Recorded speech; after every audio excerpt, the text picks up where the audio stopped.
Perkenalkan, nama saya Lidena Isnadia Sadova.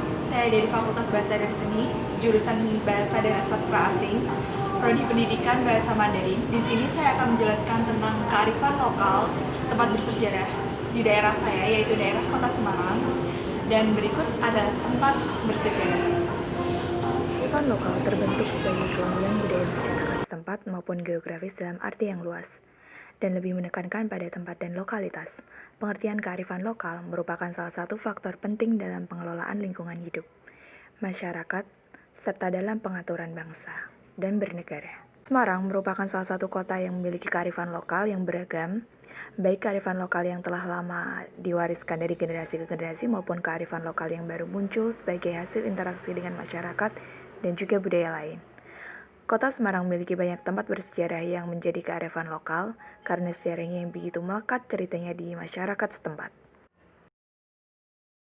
Di daerah Kota Semarang, Jawa Tengah memiliki banyak kearifan lokal tempat bersejarah. Salah satunya adalah tempat bersejarah sekaligus tempat rekreasi yang terkenal di Kota Semarang, yaitu Lawang Sewu.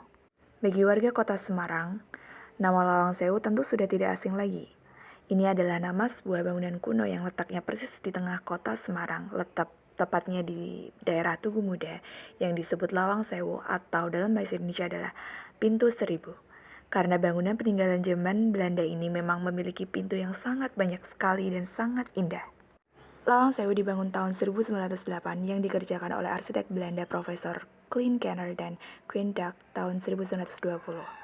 Gedung ini mulai dipakai sebagai kantor pusat Nederland Indisch Spoorweg Maatschappij atau lebih disingkat dengan NIS, sebuah maskapai atau perusahaan kereta api pertama di Indonesia yang berdiri tahun 1864.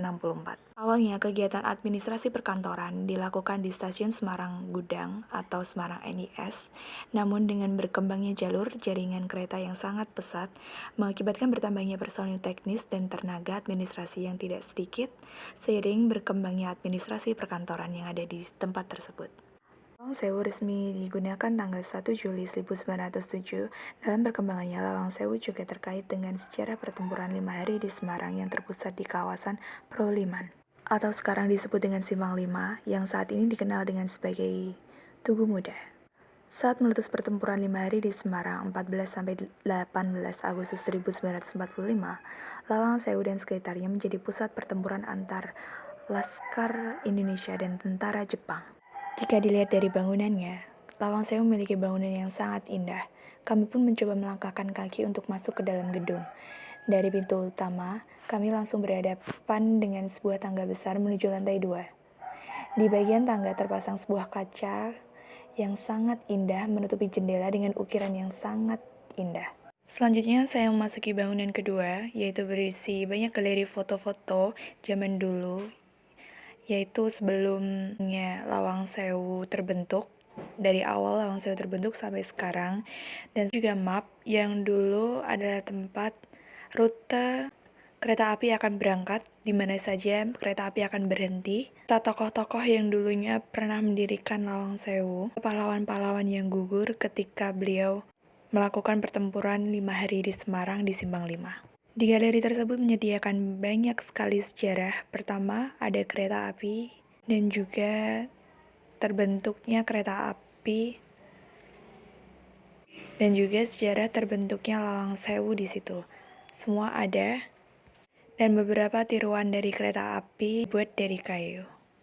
Ada juga sebuah jembatan yang dulunya dilewati oleh kereta api. Di sini seperti ilustrasi kecil yang telah dibuat agar kita bisa membayangkan jembatan yang dulu pernah dilewatinya.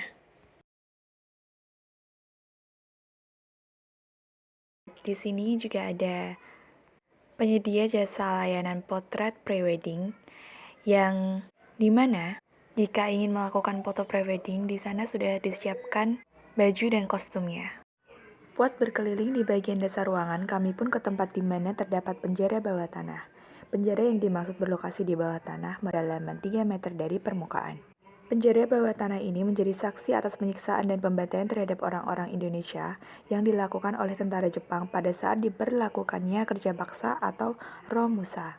Selanjutnya ada di bagian atas, yaitu di bagian sayap gedung berisi tempat yang sangat sempit, yang memang saat itu bangunannya memang belum diperbaiki. Konon katanya dulu itu adalah tempat sniper yang menembaki orang-orang dari atas dari sebuah lubang kecil yang ada di atas sayap gedung.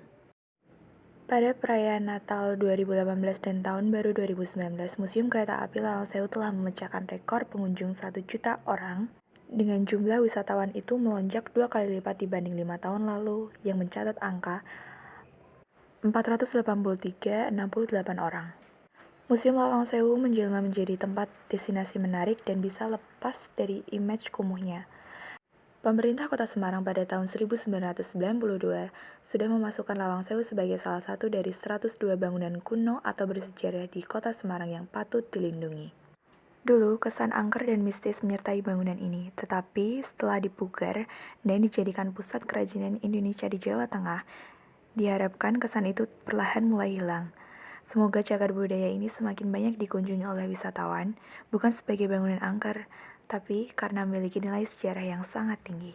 Demikian adalah salah satu kearifan lokal tempat sejarah yang terkenal di Kota Semarang, yaitu Lawang Sewu. Terima kasih sudah menonton.